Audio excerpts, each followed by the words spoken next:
Welcome back to everyone. These are the Aquarius. We are back. We are back. Later on in the show, we're gonna have a special interview. We not even gonna tell y'all. It will tease it later on as we get through the show. But how are you doing, Don? Taking life a day at a time. Yeah, that's all I got for you. School is still interesting, to say the least. I'm gonna have to really start vlogging every day at other school because it's You just do with the because school. it's crazy because you think it's just being in a class with like an autism focus class, but these general education kids be crazy, and then the parents be crazier. So that's all. That's all I got. And I got a new skillet. So how are you? New skillet, yeah. I mean, that's when you know you're getting old. Is when you get excited about a new skillet. Yeah. So I am excited. I'm not even gonna lie. Yes, I am excited. So yeah. What's going on with you, friend? Man, not much, man. Work, man. Hella work. How is that? How your clients acting? That's all good. I mean, it's good. I mean, the government, is messing up the church's money. Is always Of course. But I mean, we're at a peace stalemate now with the I don't even call it the USA versus Iran. It's Trump versus Iran. Right, because we ain't in it. It's Trump versus Iran. It's a 2-week ceasefire they've come out with. And I'm starting to think more and more, is he doing shit to get our eyes off the ball of these Epstein files and get our eyes off the ball of some other shit? Because I know that right now we are at an inflation level higher than the Federal Reserve anticipated as well. The gas is up, and they said the gas is going to be up regardless of us doing this war potentially. So I don't know what the orange man is doing, but I'm keeping my eyes open. Yeah, I think it's one of those things where we go back to, yes, we could talk about, like, yes, we need to focus on the war. We don't want to be here. Americans need to be loud and boisterous about it. I know that he's fired a lot of people in his cabinet. Yeah. That potentially, I think everything is gonna backfire on him, of course, but also keeping our foot on their necks about these files. And people need to, like, okay, so what we gonna do? Are we gonna band together and like sue the government for not releasing this stuff so we can all know what really is going on, how monstrous of a place this was, and that these people are? Because at the end of the day, someone has got to give, and I don't know how this person is still in office. It doesn't make sense. And then they want us. Kamala spoke out and said something today as well in regards to that, because y'all been looking for her, and I don't know why y'all been looking for her when you should have been voting for her on the ballot. But when we talk about people tap dancing and the way that you've had so many people speak out against her, people carrying these weird, tropes about her, when in the end of the day, I still feel like it's anti-Black, and more so specifically anti-Black woman. But that's I can get off my soapbox today. But you see how a lot of people that endorse Trump, like Joe Rogan and all them, are kind of backpedaling on what they were doing. Candace Owens is another one that's backpedaling. And I'm like, oh, did y'all need money that bad? Because y'all just saying stuff to say stuff, which has been detrimental to our society. Candace Owens is doing some other stuff now. She's I don't know what. I've had my issues with Candace Owens wholeheartedly. Don't get it twisted. But now she's just doing massive destruction to the whole Charlie Kirk family. I don't know if you've seen what she's been doing. No, I don't keep up with her and those Candace Owens is out here basically insinuating that Erica Kirk had her husband killed. Oh, yeah, girl. Every week she doing it. Girl, you're late. No, I'm just saying she's doing it every week. She's doing live streams every week, supposedly cracking open the files and doing all kind of stuff. And now I wonder, is she our Black Trojan horse? No, let's move on. No, I'm not saying. I'm just giving an alternative thought process. What if we did a black psyop on the Conservative Party by pushing Candace Owens in there? And now she fucking up shit on the inside. I'm not saying it's true. I mean, that's always my theory in like a lot of red states. That's what we need to do, but that's neither here nor there. Maybe I that's think what Candace Owens has done. She was but this is also a way for her to kind of remain relevant. Like, you know how people pander and do all these different things. I think that's what she's doing. Just to be on the forefront of people's minds, but she's definitely not at the forefront of mine. Yeah, no, she's not. It's hilarious though how this is all kind of shaking out. Like she's going at Ben Shapiro. She going at other different conservative podcasts. It's a Royal Rumble, and that's why I'm like, maybe she's doing something we didn't know about. Maybe she had the long game, we didn't get it. Yeah, it may be, but and maybe she just bullshitting and she just crazy. I don't know. Who knows? Lord. But I got this for you though, Dom. This has been, we talked about a little bit earlier, but let's talk about this. The U.S. Attorney for the Northern District of Texas, thank you for coming. This week, 9 individuals, including well-known musical artists, kidnapped and robbed at gunpoint numerous victims at a music studio in Dallas, Texas. 8 of the 9 were arrested yesterday in Dallas, Memphis, and Nashville. These individuals who are charged and arrested include Lontrell Williams Jr., also known as Pooh Shiesty, Lontrell Williams Sr., Rodney Wright Jr., also known as Big 30, Kadarius Waters, Demarion Gibson, DeMarcus Glover, Corday Johnson, Darian McDaniel, and Terrence Rogers has not been arrested yet, but will be soon. The complaint alleges that on January 10th of this year, 3 music industry professionals traveled to Dallas for a scheduled business meeting. Lontrell Williams Jr. arranged this meeting purportedly to discuss the terms of his recording contract with one of the victims. As alleged, once these 3 men were inside the recording studio, Williams Jr. and 8 co-conspirators, several of whom traveled from Memphis, Tennessee, executed a coordinated armed takeover. As alleged, Williams Jr. produced an AK-style pistol and forced one of the victims to sign a release from the recording contract at gunpoint. The remaining conspirators displayed firearms and robbed the other victims of Rolex watches, jewelry, cash. All right, Dom. They robbed him of jewelry, which is one of his wedding rings, some chains, all kind of stuff. Everybody's been talking about the Pooh Shiesty situation. They got him on tape, allegedly, I guess, going into the building or something. That would make sense. I don't know what's going. Pooh Shiesty is definitely one of the dumbest cats out here right now, no doubt. Streets are not.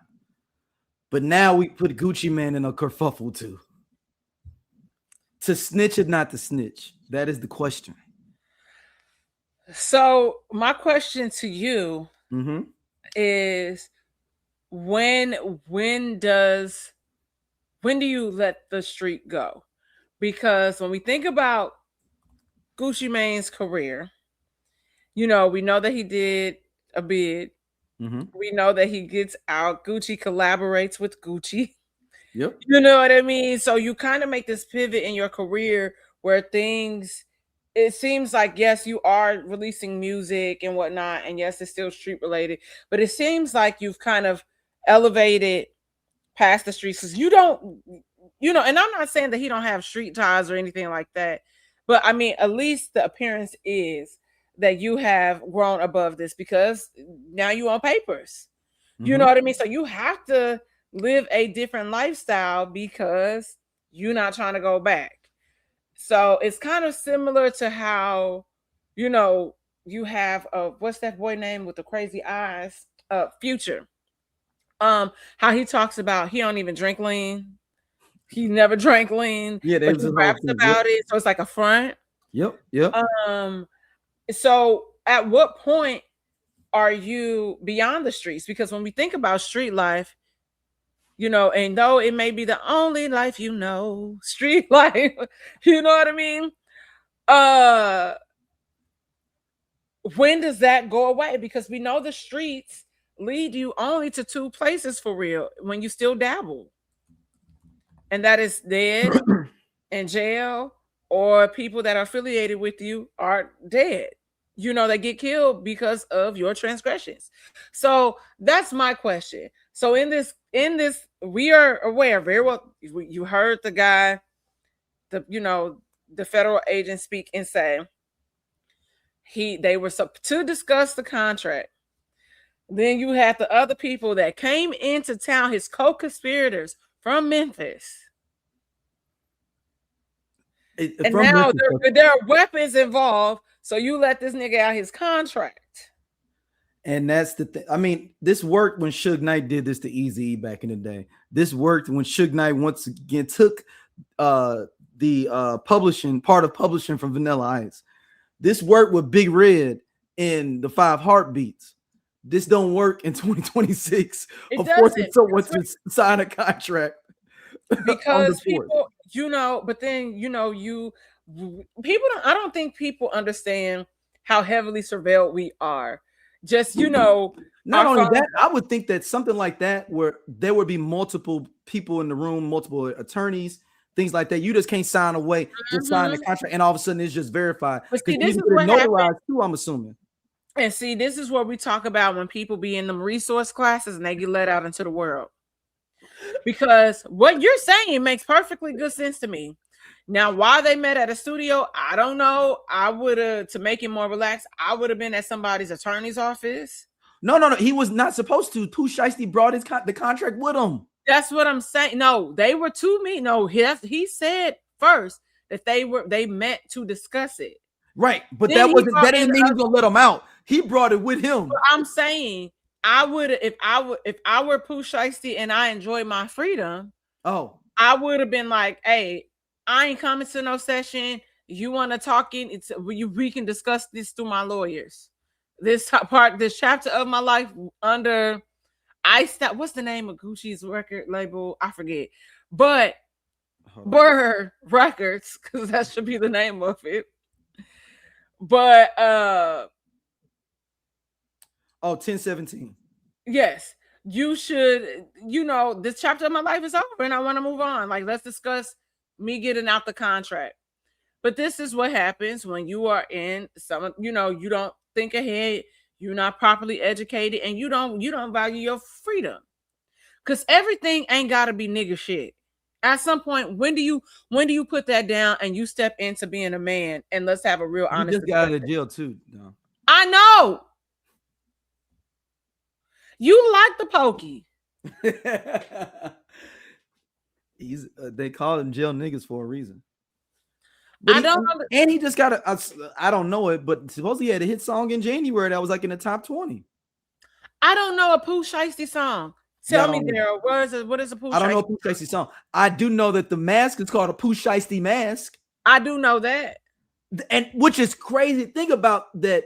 People know the mask associated with you more than the music, I feel like. Mm-hmm. It'd be like if Jodeci was just known for the Jodeci boots and not their music at all. Like, man, I'm gonna get them Jodeci boots. You heard a Jodeci song? No, I ain't never heard no Jodeci song. Like, what? But Pooh Shiesty. But then on the flip side, Gucci Mane's gonna have to figure out what kind of person he wants to be. And it's, I know he's been a part of street culture. He's been through a whole bunch of things. I don't know none of these songs. Yeah, one of them was a big joint. The one that just came out in January was big. And he has millions of listeners. Yeah. No, Pooh Shiesty's a big deal. I just don't know. And this is no diss to him. But this goes back to, I'm like, I don't know. What if DOC never got into that car accident? What if Ice Cube didn't leave NWA? What if the game never leaves G-Unit? What if Teddy Riley never moves to Virginia? What if we got that J. Cole and Kendrick album? What if the RZA would have never had that flood? How would the hip-hop world sound today? Welcome to Hip Hop What Is, the podcast where we dive into the biggest what could have beens in hip-hop history. From iconic album delays to game-changing partnerships that never happened. We reimagine the culture we love and explore its alternative paths. And you are now at Hip Hop What Ifs. Somebody tell me a Pooh Shiesty song that I should know. I'm trying to remember the song. There's one that just came out. That's a twerk song, but I don't know. I don't know this. Let me let the beat drop. Oh, it's called FDO, First Day Out. That's it. Yep. First Day Out. And that's another thing, though, is that here you go. See, you heard that song before? I never heard that before. I never heard that before, but I kind of like it. It was a, I'm sorry, It's the beat. It's not the. It's the beat. Patch is still of me, No, and that's fine. I just haven't heard any Pooh Shiesty songs. Me neither. I mean, I may be, and part of it is I'm not in the clubs, man. You know what I'm saying? I don't traffic in that space. Yeah, I'm just trying to understand in his mind, how did this make sense? Yeah, I think that's what's hard for me to understand. Like, in his mind,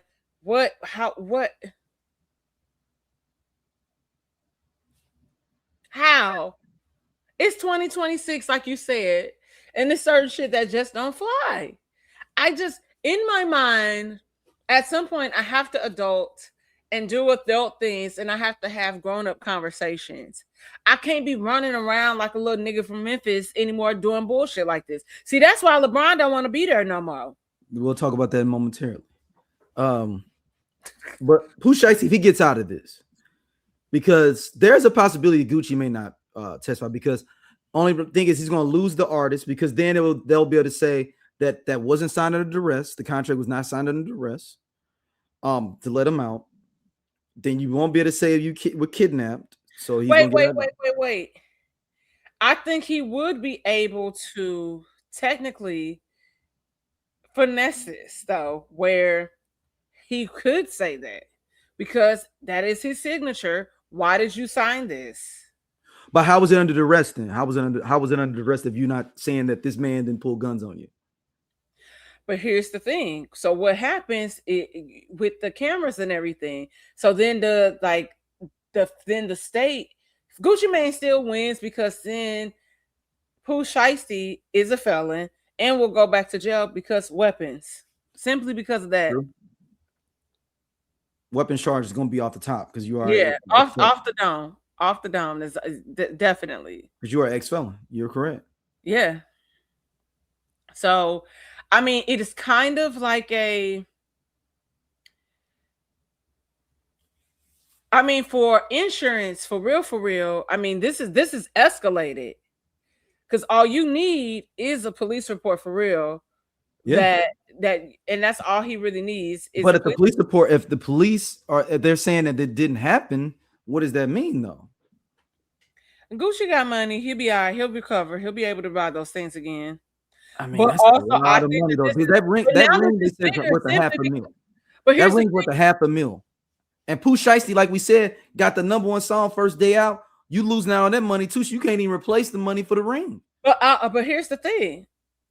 Okay, I let you out your contract. Anything that was dropped and released under this contract, that's mine. Because I feel like that's a fair trade. So the royalties from first day out and previous, because we were doing business together, that's mine, because nigga, you had me robbed. I think that's a fair trade. I'm not pressing charges against you. This is now in the state's hand, because your dumb ass came up in here with weapons and guns. That don't have nothing to do with me. I feel like that's a fair trade if he's not going to testify against him. Yeah. Yeah, he's in a rock and a hard place, but he's got to. I mean, they'll figure it out. Oh yeah. Speaking of figuring it out, my dog pregnant. So what? Yeah. For real? So yeah, that's the update for my. Y'all purposely did it? Huh? Y'all purposely did it? He purposely did it. I didn't want that done to my baby. She a baby. Oh, y'all trying to breed her, basically. I wasn't trying to do nothing. I was trying to let her live a gentle, soft life. Oh, she finna birth some children for y'all now. Yeah. So I'm a dog grandmama in a couple weeks. Oh, snap. How's her pregnancy going? Yeah, we just found out the other day. Oh, dang, Pax, now you all knocked up. You feel like you just got here and you already knocked up. I know. My pope. Ain't she underage to begin? Yeah, technically. Even dog years, what, 7 years, 6, 7 years? Yeah, she's like Pax has been on the physical earth for, I guess technically she's still young to have one. I mean, she's 21 technically, because if it's 7, is it 6 years, 7 years every year? 7 years for dog years, yeah. She grown, but she's still my baby. Since we talking about Memphis, LeBron James, and hold on, I'm gonna play Draymond Green first. Draymond Green was one of the first people to kick this off. Talking about Memphis, which should probably be in Nashville, should be an Eastern Conference team. Definitely should be in Nashville. It should be an Eastern Conference team. I think, when I've played in actually several playoff series against Memphis. Flying to Texas is bad enough. Flying all the way to Memphis for a playoff series, for one game, for game 5, for game 7, or for game 6, it's brutal. And just do Memphis. Just do everybody a favor and move that team to Nashville. There's no great hotels in Memphis. I love the people of Memphis. They are incredible. Shout out to the people of Memphis. I love them. But just from an NBA standpoint, man, like there's not a sauna or a hot tub in sight. Nowhere. Not at the gym, not at a spa, not at a hotel, nothing. Not in sight. So the NBA either need to send that to Nashville so they can have proper facilities, or even better, the NBA, it should be mandatory that teams have at least a hot tub and cold tub, but probably a sauna in their visiting locker room. Like, it should be mandatory. It should be mandatory that all the seats in the NBA. All right, that's him. And then LeBron James jumps out the window this week at some podcast brothers out somewhere. I forgot where he was, but here you go. Travel get worse for you, or Yeah, it just wears on you more? yeah, random Tuesday in Milwaukee, staying at the Hyatt at 41 years old. You think I want to do that? Being in Memphis on a random ass Thursday. I'm not like the first guy to even talk about it in the NBA. Like, we all like, you guys have to move. Just go over to Nashville. You got Vanderbilt over there. You got the NASCAR. You got a stadium. Don't they got a hockey team too? Yeah, Predators. Yeah. Like, they got everything. Doesn't look like LeBron's going to be on the Grizzlies anytime soon, so Grizzly fans out there. Yeah, they know. Their only chance was in 2003 if they'd have won the lottery to give me that. And I might have pulled a Eli Manning and not showed up. All right, Dom.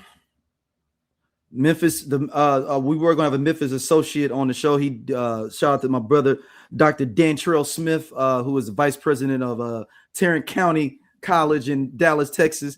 He wanted to speak on this a little bit, but last minute he couldn't jump on just for this segment. But what was your thoughts in general, Dom? It's interesting because I think that everybody kind of has places where they kind of dread going because of facilities. We saw how that allegedly was the reason why the Rams left. But we got 5-star hotels though.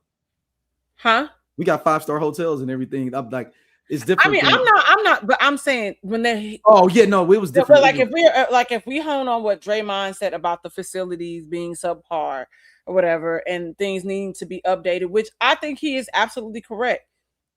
You guys should have to. This should be mandated that you guys update your facilities. For everybody involved. The seats shouldn't be peeling, whatever the case may be, whatever he's talking about, dirty, sticky, whatever. So I get what he's saying. LeBron ultimately was asked about this the other day in the locker room, and he was like, no, I'm not saying that I hate Memphis. He's like, what I'm saying is, it's like, trying to clean it up a little bit. And what it sounds like how Draymond described it, sound like how we talk about St. Louis sometimes, how St. Louis is Gotham. And it's just heavy. It is, a dark energy. It's different. But Memphis is different even in St. Louis. Like, yeah, I get that. I can understand that. I feel Memphis people feel, because we do have that chip on our shoulder being for St. Louis, like Memphis people do. Yeah, as well. But it's a different thing. Like the wealth, it is Gotham City here in a lot, but it ain't Gotham City almost everywhere though. Yeah. So So here's You the also have thing. two of the richest suburbs. We have two of the richest top 20 suburbs in the country. And that's cool. But what I'm saying is that like we've all been to Memphis several times, you know, growing up, went to the Civil Rights I Museum. love And Memphis. that is just like the main thing that we consistently talk about is okay, the history that's there.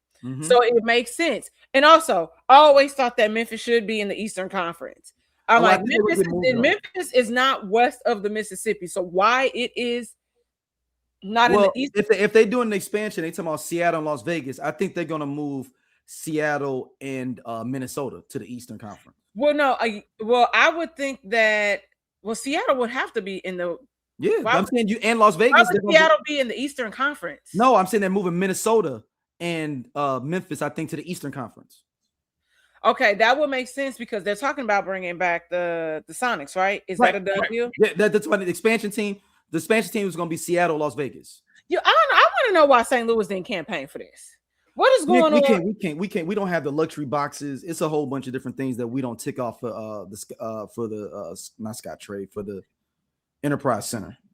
I feel like they can give us the opportunity to. They could. I mean, if we knew we was getting it, cats would pony up the bread for sure. Like I know that's. I'm like, that's what I'm saying. I'm like, y'all didn't even try to pitch yourselves. Yeah, but it's and the NBA is trying to. We literally have. I think that would be dope if St. Louis. Oh no! But the NBA is also trying to hedge their bet with it because they look at it that they got one in Chicago, team in Nap, team in Memphis. All these are 3 or 4 hours away from St. Louis. Why are we gonna put one there? And we can expand out, put one in Seattle where it deserves to be all the way up there in the Pacific Northwest, and Las Vegas where they're making money at. Yeah, one day we'll talk about how the gambling is just as crazy and absurd as them selling cigarettes back in the day, how they advertise. Oh, no. But I think LeBron's optics, him hanging out with a whole bunch of, some dude bros, it looked like on the golf course, it didn't look good. Memphis, and you would think LeBron would be more conscious of how he would talk about Memphis, consider Memphis as considered an all-black city. That's the only thing I think that's what trouble most people though in general. So I think when he was talking about it in the locker room, and he also brought up, certain places, other places, including his hometown. Like I don't even like going back there. I don't want to go back there either. You know what I mean? Mm-hmm. So I think that there's probably like some sort of correlation and make him feel like that. Like, damn, like this is just. He's not even from Cleveland. No, he's from Akron. I said Akron. I never said Cleveland. But I'm saying, but is he talking about Cleveland or Akron when he said? He was talking about Akron. Okay, because that was one of my questions. He might be talking about both. But that's the thing, but how some people like you make it and you like, I ain't never going back. You know what I mean? Because like you had there's a lot of trauma there's a lot of people say that about St. Louis. Yeah, there's a lot. Again, there's a lot of trauma that's tied to this place. Mm-hmm. But K. Michelle said something interesting. K. Michelle is now on Housewives of Atlanta. And the first episode dropped the other day, but she caught wind of this, and I want to read a little bit of what she said. She said, trying to put one of the greatest assets that a predominantly Black city has because you don't like their hotels is the same. It's a deeper conversation. I grew up in the South in a very small town called Memphis. The city taught me how to be tough, how to make my way out of no way, the food, the music, the culture. I'll forever want the best for my hometown. And so, she also mentioned that pulling that team, and moving the team to another city would also take a lot of money, They said $350 million is what they said. So that's people working at the arena for the season or whatever, and even working, not just the season, because a lot of those people, it's just not the season, because you have other events that happen there, though I know that they'll still have those, but the likelihood of them consistently working, you go from pretty much working full time and maybe even some overtime to it being like part-time. You know what I mean? Because they're not going to have events in there like every few days, like how they have during the NBA season. And so you think about, like you said, like the investors, the money, the tourism that comes, because people go, we know people go from St. Louis to Memphis to go to games. All the time, because Memphis is like a 5-hour drive, 5-6 hour drive from St. Louis. Mm-hmm. So you think about the tourism that you have there, hotels, all of that. To Memphis. Mm-hmm. Memphis 5. That's what I said. 5, 6. 5. No, 6s. You almost in Jackson. Depending on traffic. I always try to 290 miles. 290 miles. Yeah, even because sometimes, depending on the traffic, what's happening, Chicago turn goes from a 4-hour drive to 6. Yeah. And I've experienced that. It's not fun. And don't come say that's why I get on the train. Nobody trying to hear that shit. See, I was just gonna say that. I knew you were because I know you.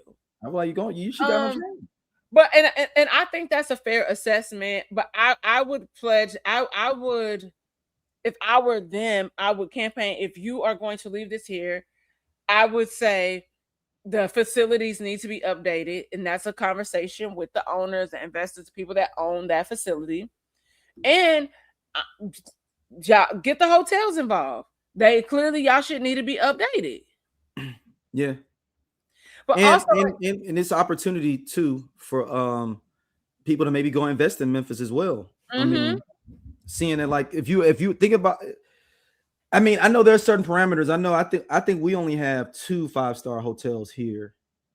The Ritz-Carlton. Right. And the one in the Four Seasons. Yeah, in the Four Seasons. Yep. Yeah. Yep. And I would even say probably the Renaissance Grand was close, the one downtown. Yeah, it's like a 4.5. Yeah. The Renaissance. Is that still open? Huh? Is that still open? Yeah, it's 2 Renaissance Grands. You got the Renaissance. Well, I know the one at the airport, but I didn't know the one downtown. The other one downtown. Okay. Yeah, you got that one downtown still too.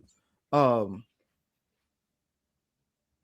I mean, it's definitely a tricky conversation, but it's also like it is because it's a black city, man, and it's a black ass city. Yeah, and I think we would feel some type of way if somebody said that about St. Louis. But just like when we, and that's all Memphis got is the Grizzlies, man. And no, I think that even the bigger thing is talking about moving them to Nashville, because Nashville, the trendy city, everybody loved Nashville. It's like it's Austin for conservatives, basically. How Austin is. I would say Austin is for conservatives. So Austin is for liberals. I sure. Yeah, no. That's the thing. No, I would say based on my black experience with my blacks. Also, considering that only Austin has. I'm Doja. They sleep. Yeah, we part of Just Posted Podcast, man. The best show on this network. Come on, check, girl. Seriously, man. Just Posted. It's just me and Doja sitting back talking about what the fuck going on in the world and the streets. We said labor of love. He said labor of love. I ain't say that shit. Shout out to everybody coming to watch though, man. We really appreciate y'all. Holla at y'all later. Hey man, this nigga just tall for no reason. I'm gone. And he do regular jobs. Don't forget that.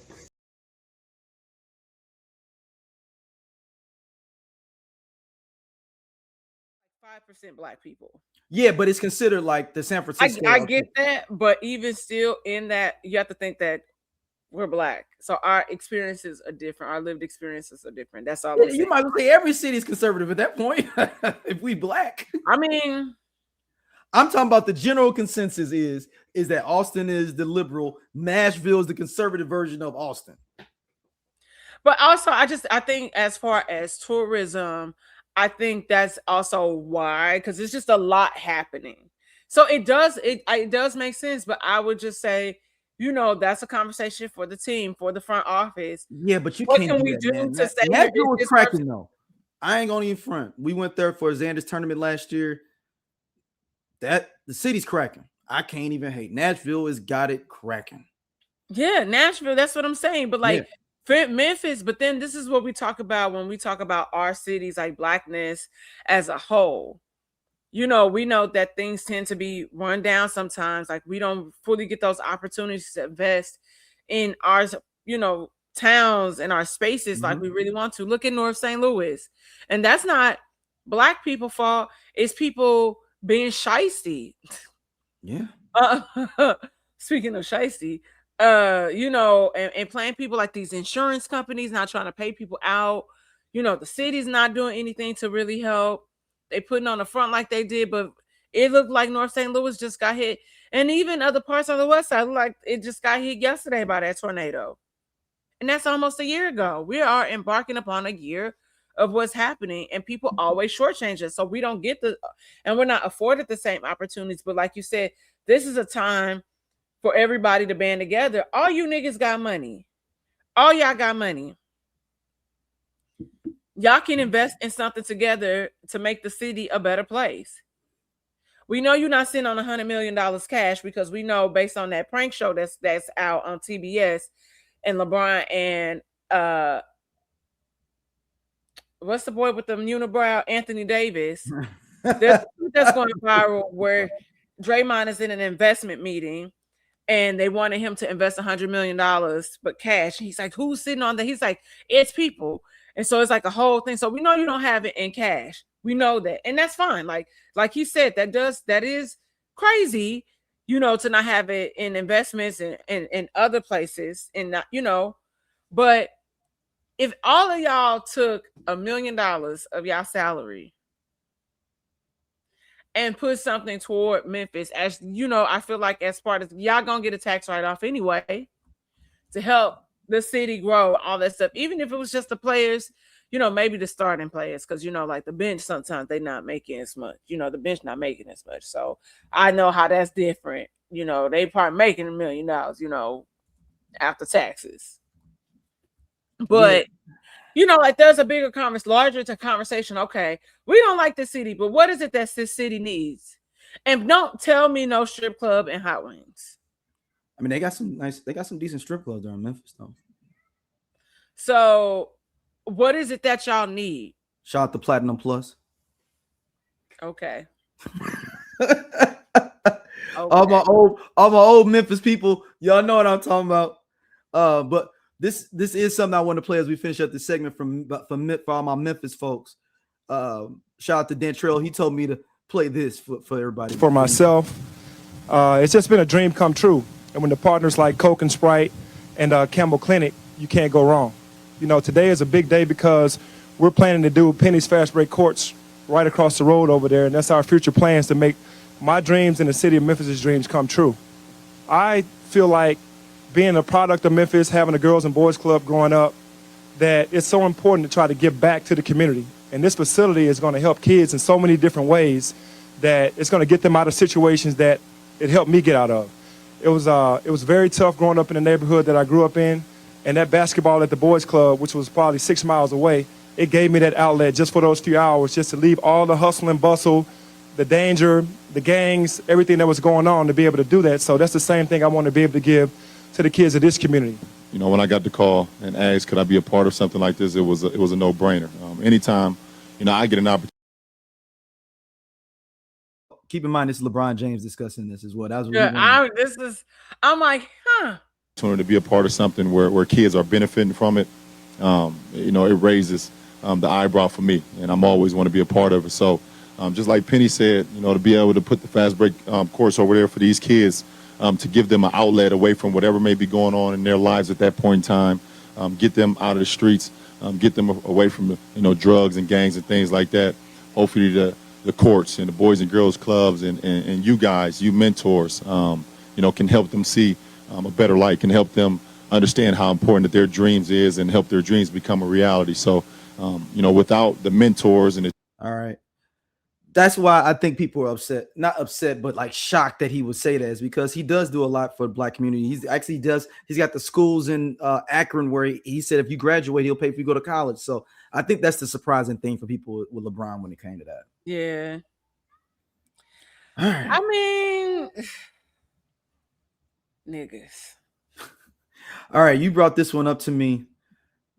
TLC versus Destiny Child in the verses. In the verses, you can only play 20 songs. TLC, Destiny Child. TLC. No, not 20. If we doing 10, maybe. They might be responsible for this whole generation of women mad on the internet. And it started with Bills, Wolf. Then it went to Independent Women. Hey, no scrubs. Listen. No scrubs. This is true. Hold on. Can I talk? If the criteria is creativity, sales, lyrics, entertainment value, and song quality, okay, then the best female group of all time is TLC. I think you might be correct. The comments are going to say Destiny's Child has to be in consideration. They have a better lead female vocalist. Yeah, the other two, they barely let them get on nothing. TLC is one of the only groups where every single member is just as famous as the other one. They equal. I There's get what 3 you're saying. superstars in the group. How do you consider white collar in that regard? Because Beyonce within No, see, you counting individual Beyonce accolades, though. If we talking about group, you can't use solo Beyonce accolades. They had some interchangeable members.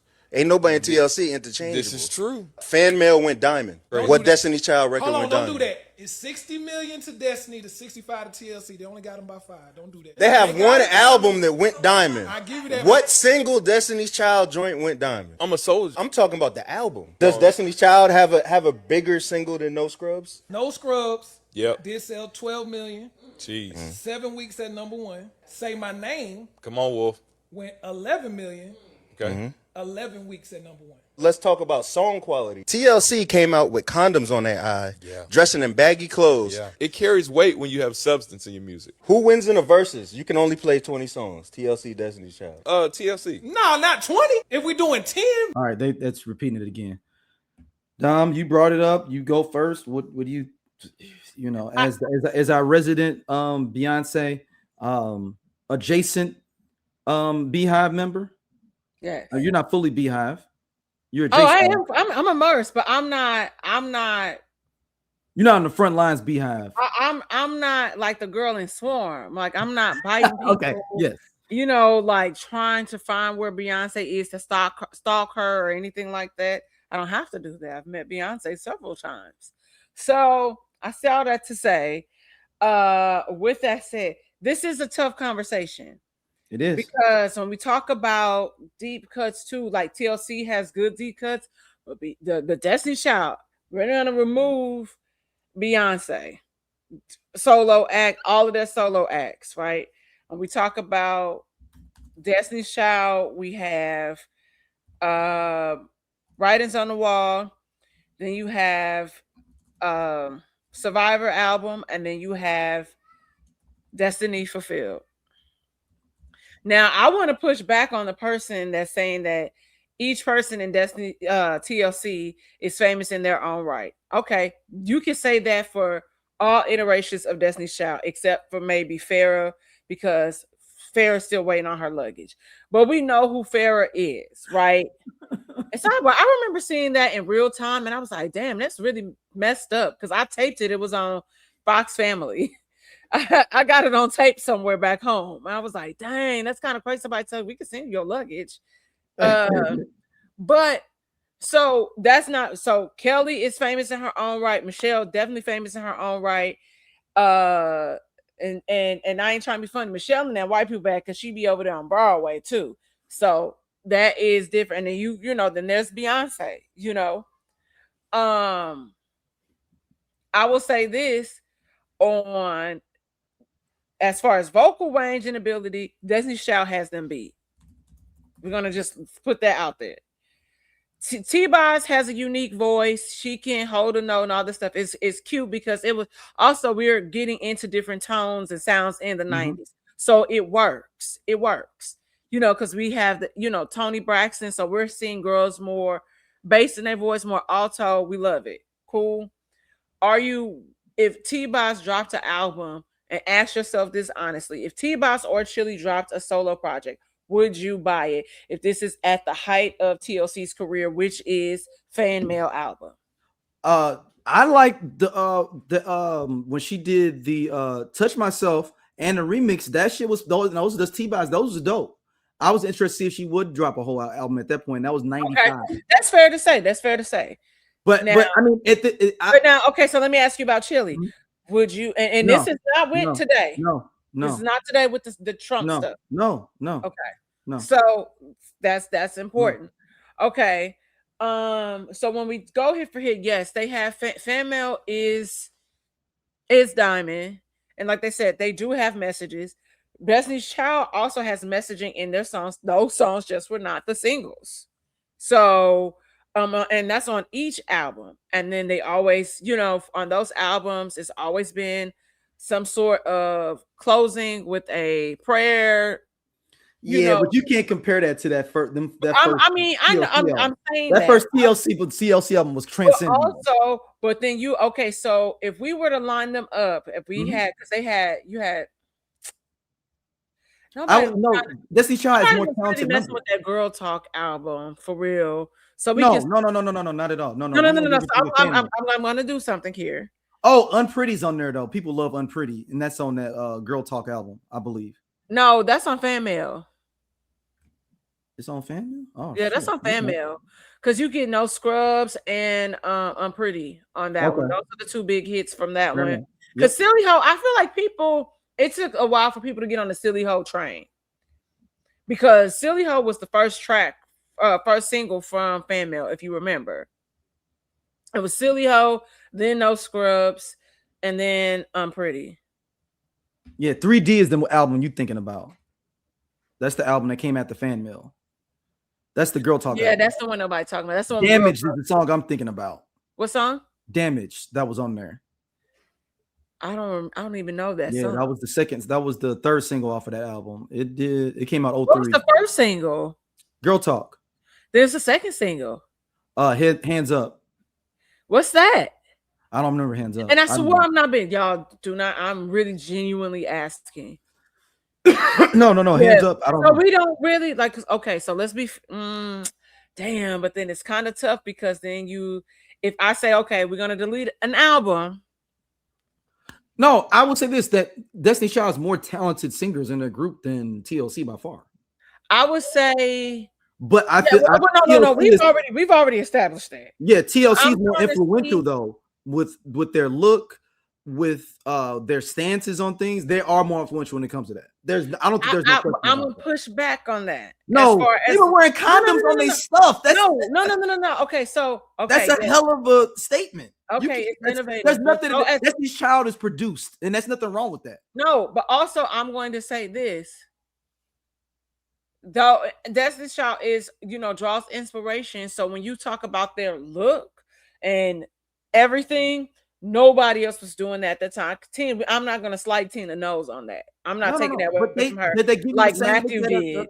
No, they give you the same look like the Supremes would be. It's no different than that. No. Yes, they were wearing coordinated colors. Like, okay, but TLC Tina was doing something totally bought different. this big. No. So what I mean by that is it's not traditional. So Tina wasn't making them traditional clothing. They were standing out. And I only speak about the style is what I'm saying. It's not traditional. It is. No. When I mean, but no, it's not traditional because traditional means I can go in the store and buy it. Destiny's Child, you were not doing that, especially early on. And I'm only speaking to this because it becomes a thing as they are entering Survivor world. Okay, it becomes a thing. Name one song that was impactful was Waterfall. So no, and what I mean by that is that you literally have, Tina going to the fabric store, whipping up stuff. When you look at Destiny's Child fashion, it's not like Survivor and Post. It is writings on the wall and prior because it was so quirky and unique. And it was, some girls might consider it might be Bougetto a little bit, but that was the whole thing because nobody would even dress them. So they had to do their own thing. So I'm saying Waterfalls. What is a song like Waterfalls that they got where you'd be like, damn, that's some deep shit. And the fact they had a rapper in their group too, that changes up the game as well. That's fair. I'm like, and I'm not taking nothing from TLC. And none of them burned up nobody's houses either. You got that too. Okay, so because they're mentally stable. No, left. I wouldn't. She accidentally burned up his house. That was on accident. She did. She was trying to burn up one thing in one of those cast iron stubs, and she didn't know that it holds flames inside of it. She didn't mean to on purpose. Give some shout out to Left Eye. She didn't mean to. Look, it just got out of hand. I'll say this. I think both of them are popular in their own right. But I would say this. I don't want to see a TLC show. I would want to see a Destiny's Child show before a TLC show. I will tell you that in 2026, and that's before the Trump chili stuff. Yeah, absolutely. I think it's one of those things where Them losing I Left wish I Eye had was everything. race Left wars. Eye's the heart of their group. Huh? Left Eye was the heart of their group. I mean, you lost the heart of your group when she passed away. That's when they fell off. Then they lost. Well, yeah, she was already kind of like they had asked her to come back. She was already over them, like over it. She was trying to solo deal with Death Row. Yeah, I'm like, she was trying to venture out and do her own thing, which I ain't mad at. Like sometimes you want to, try new things. She was the heart of the group. She gave them the edge. She the one that made them put on the condoms and the baggy clothes and doing all that kind of stuff. And in the Creep video, she doesn't sing in there. If you never noticed, she got tape over her mouth because she's supposed to have a rap, and they wouldn't let her do the rap on the song. So she's like, "Fuck it, I got to be here. I ain't doing shit though, but dancing in here." Well, she wasn't singing anyway on that song, so yeah. But I'm saying, but she didn't even. I'm like, let's just keep it a bean. Yeah. But that's not to take nothing from nobody. But I think we're talking about like they both have a very solid catalogs. TLC has, three solid albums, and then you have Destiny's Child with 4, and probably from.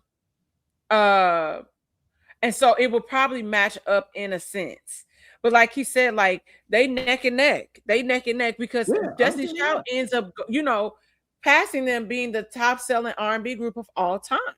They do surpass TLC in that area. But it just depends on. I think it depends on the vibe that you're going for when you are comparing the two, because we could line up the hits and see, okay, this is what I will put with this. So like, you know what I mean? Like, do you put Red Light Special up against Cater to You, or do you put Red Light Special up against something like Lose My Breath? I mean, they got some joints. I mean, both groups got some joints. I mean, that's what I mean. I mean, like, neither one of them are my favorite female group of all time. So I mean, it's neither one of them to me. So who's your favorite group? It's WV. Okay. No question. No, that's no that.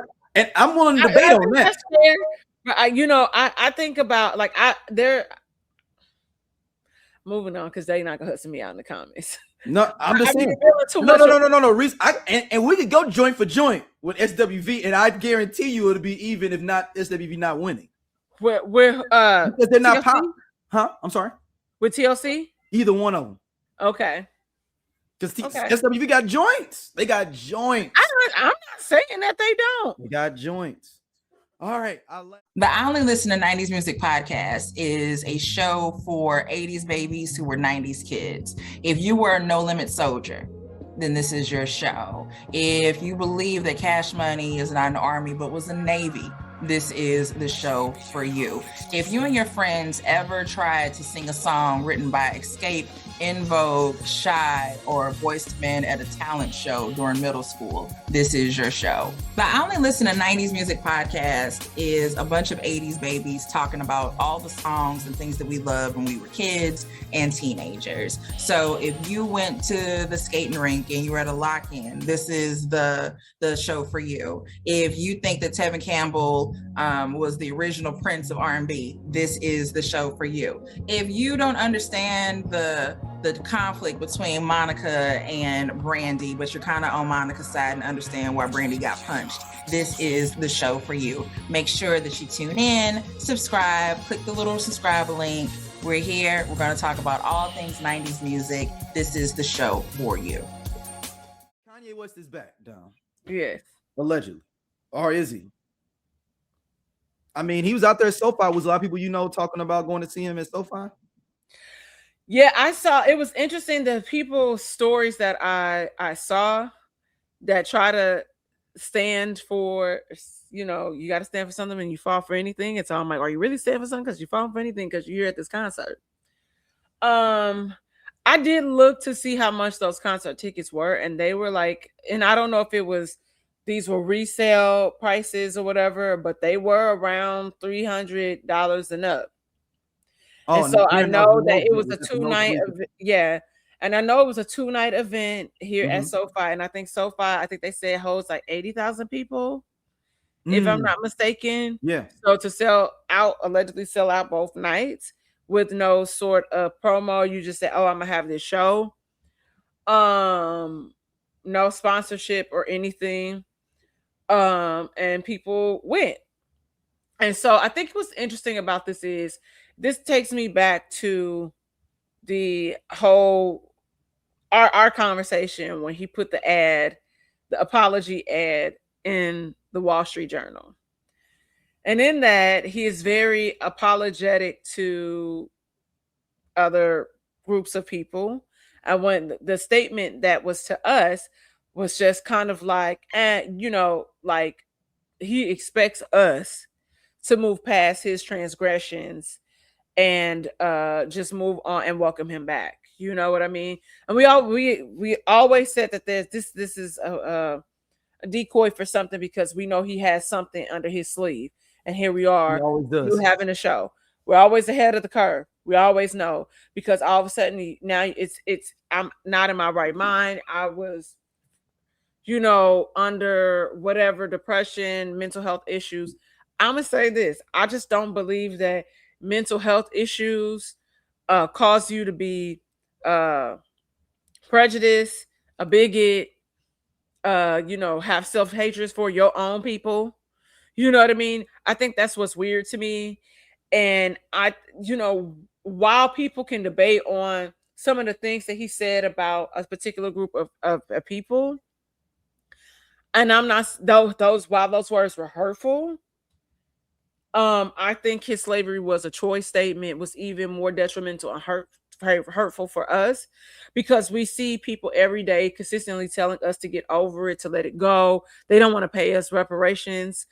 And we see how even as recently, when the UN met and they were talking about the state of slavery, what was the worst like genocide and worst crime and the known to man, and they all agreed on slavery while the US was like, nah. It's like a couple of countries that was like, we're opposed to that.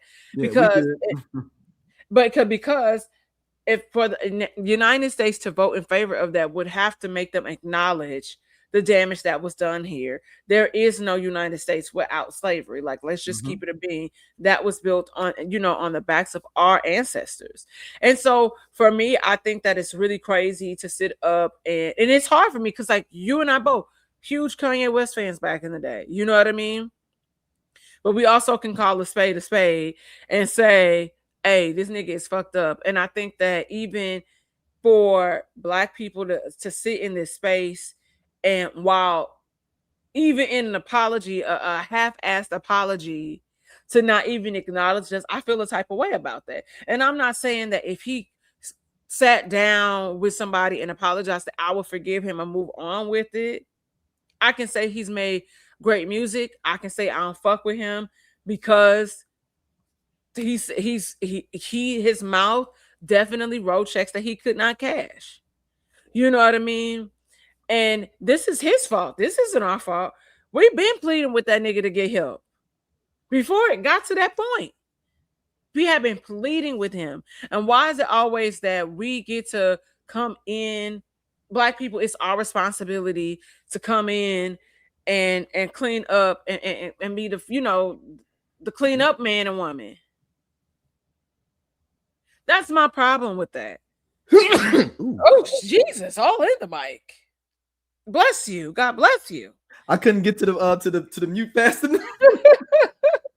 And so when I challenge people on the things that he said, how people, our people that are even his artists, like a Big Sean, a John Legend, that separate themselves from whatever he said, but then they turn around and have their foot on their necks for and not these people, because they were like, this ain't my MO. I'm not, associating myself with this person because I don't believe in those views or values. Like, I think this is fucked up what he's saying. But then it's crazy because those same people at the concert would feel the type of way about Jay-Z and his comments recently in GQ. That's all I'm saying. Like, it's weird to me. It's like, what do you believe in?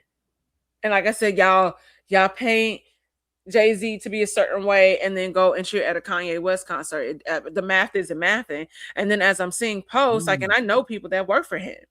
Somebody, you know what I mean?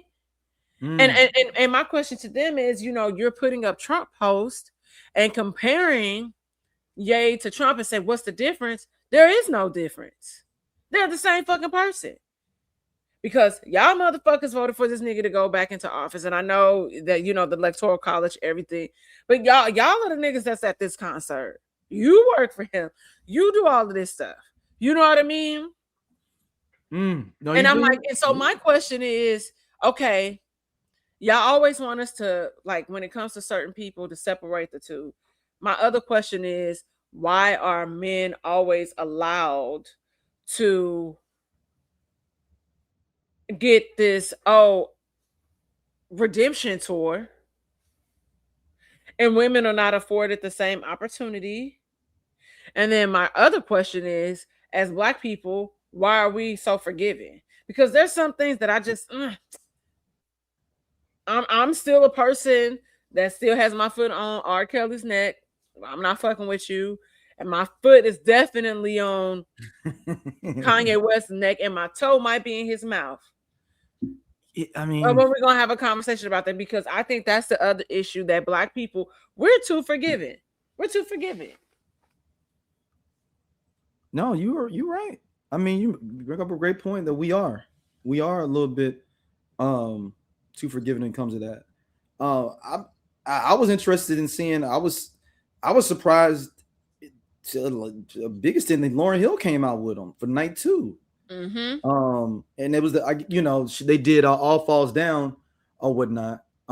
Because originally the sample with her wouldn't clear. There's discrepancy of why it wouldn't clear or whatever, and that's why Selena Johnson came in and re-sang it for the album, because the original version's got Lauryn Hill on it, but it's just a sample of her singing on a song off of that Unplugged. Remember that Unplugged album she came out with? Mm-hmm. It's off of there. She said, when it all falls down. That's her from singing on that Unplugged. It's a sample, so that he never got it cleared, or something happened with the label, so he had to have Selena Johnson come back in and re-sing it. Okay. So like, there's 2 versions of it if you find it online. Of what for All Falls Down. But I'm gonna say this, man. That man is bipolar. He's whatever, but he's creative, man. And I ain't listened to the album. Not gonna listen to the album as far as I know right now. I'm still not on it. But I looked at that concert, that way that world was, and he was walking around the world, and it was like moving. Like, I'm like, damn, man, why you gotta be like this, man? Because you gotta be a dick. Why? You're a fucking creative ass dude, man. Why? Just why?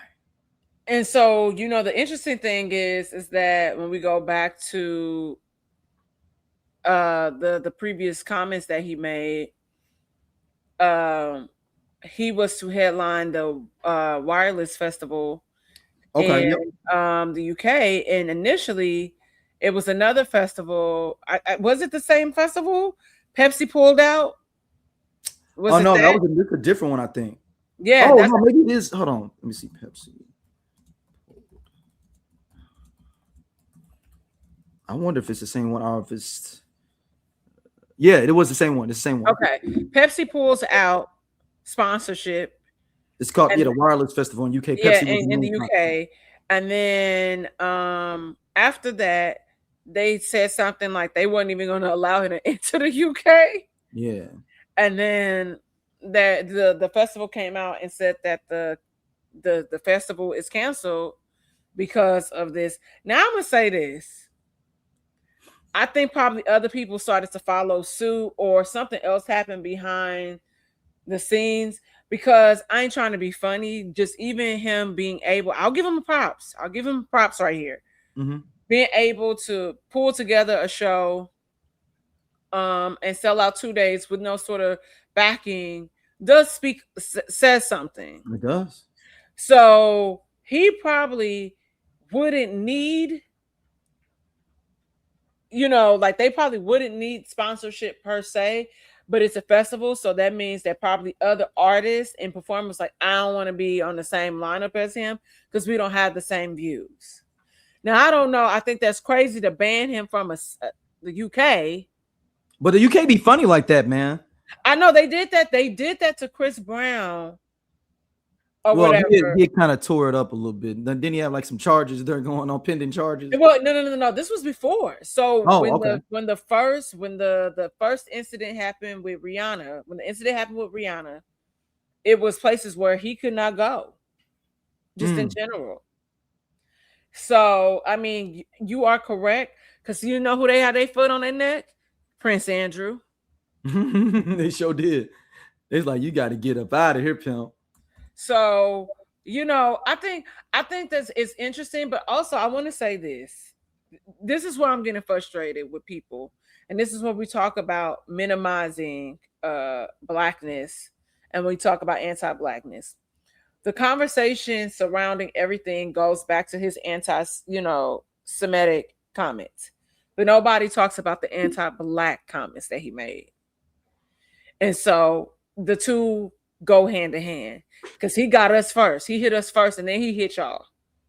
So slavery did happen, but this is what happened when you have people that you live in a country where people don't want to acknowledge slavery and how gruesome slavery was.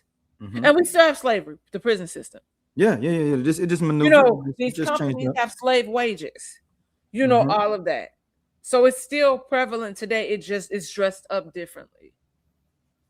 So when y'all are talking about these things, y'all need to make sure y'all are including the anti-black comment that he made on TMZ to Van Lathan. And I'm glad that's why fucking Van Lathan checked his ass. That's why I really start fucking with Van Lathan heavy. I'm like, get his ass. That was his blow up moment, man. And then he ended up getting an Oscar after that. So you can't hate on the brother.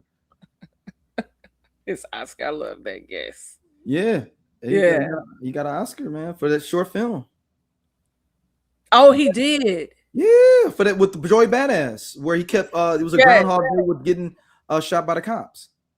Yeah, you know what? I think that was produced. Look to see who that was produced by, because I feel like somehow there's I could be slow. I feel like somehow Kevin Durant was a part of that, or maybe his company. I'm not making that up. You could be. You know what? You may be on to something there with that. It's called Two Distant Strangers. Yes.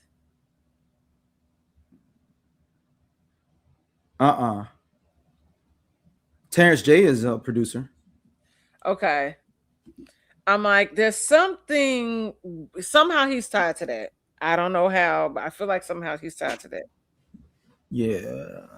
I don't see anything with him on here. Damn, Diddy was a producer on this too. Oh, he was an executive producer. Who? Kevin Durant was? Mm-hmm.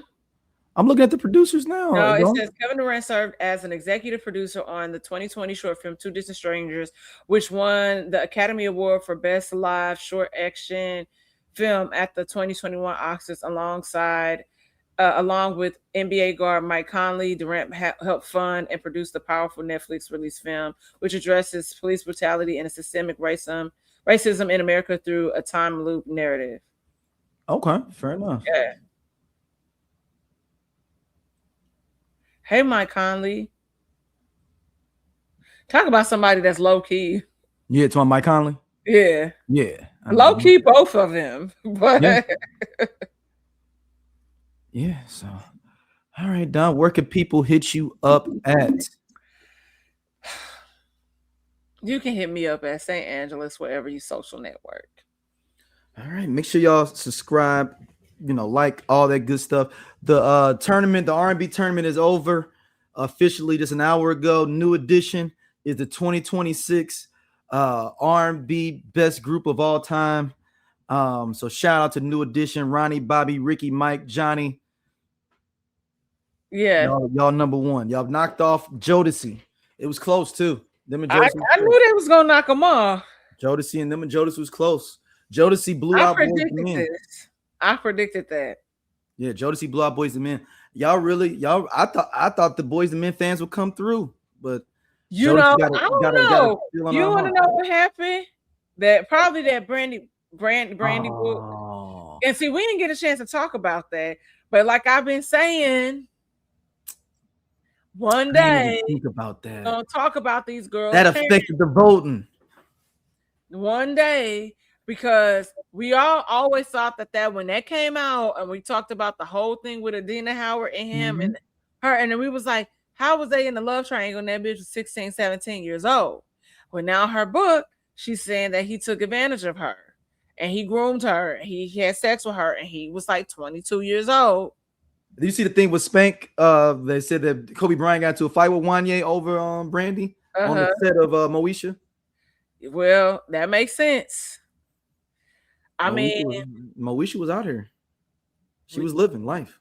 I mean, you young, single young girl. And she's the it girl. Yeah, you know. And I'm like, but you think about, you know, because Kobe and Brandy went to prom together. And you think about in an alternate universe, what if? That's a good question. I don't think it would work though.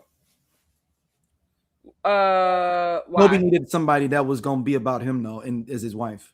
He wouldn't be able to do what he would do with a woman that was like not team Kobe, basically. I don't think it's that she wouldn't team Kobe. I think they would figure it out and make it work. No, not. There's an adjustment. There's an adjustment that happens. I think. But that dude was out all the time. You needed somebody who was gonna be at home all the time. That's what I mean. Team Kobe, because he would be staying late at the gym shooting free throws. Who gonna take care of the kids? She at the studio too. No, it ain't gonna work. And Kobe no, that's what I'm saying. Like it would be different. It would be different in an alternate universe. It would be a balance because both of them are working. They probably would have Kobe wouldn't have kids as early. He would have kids later in life. You know, where it is, you know, not that you know, because he retired in his early, like late 30s. Yeah, like about 38. I think he was on 38. And so you would, and it's not that he wouldn't have kids already. It would look different, and they have the money to have the, you know, the nannies and all that stuff. But I'm just saying, just a thought. Would Brandy would have stayed with him after Colorado? Would she have stayed with him after Colorado? In the alternate universe, Colorado doesn't exist. It doesn't happen. Oh, it's gonna happen. It wouldn't have been Colorado. It'd have been. No, it may be, but it wouldn't look the same. And in pretty much in an alternate universe, I don't think that I would say we rewrite history and it doesn't exist. Like it doesn't happen. It still happens, just in another city. He is on the LA Lakers and he's one of the best players in the world. It ain't no way Denver don't happen. It ain't no way. I think that it's not. I would say it doesn't happen. But what happens is he does have that moment of weakness, or you have the girl that doesn't abide by the NDA, and then it gets out. Yeah. But it's not Colorado. It's no it's nothing like that. But it's just somebody doing something. Yeah. All right. Well, everybody, we thank y'all for listening as always. We'll come back next week and go deeper into the Wanye thing. Yeah. Especially when this book drop, we really gonna have to dive into it. I'm sure it's gonna be some other shit too. Oh yeah, she says the thing. Oh, it's dropped. She says the thing about Dark Child where they where they really fall out. She said I'm gonna go make money with Destiny's Child or Beyonce. Beyonce, yeah. Which he's right. He did. He did. All right. Well, thank y'all as always. We'll be back soon. Peace.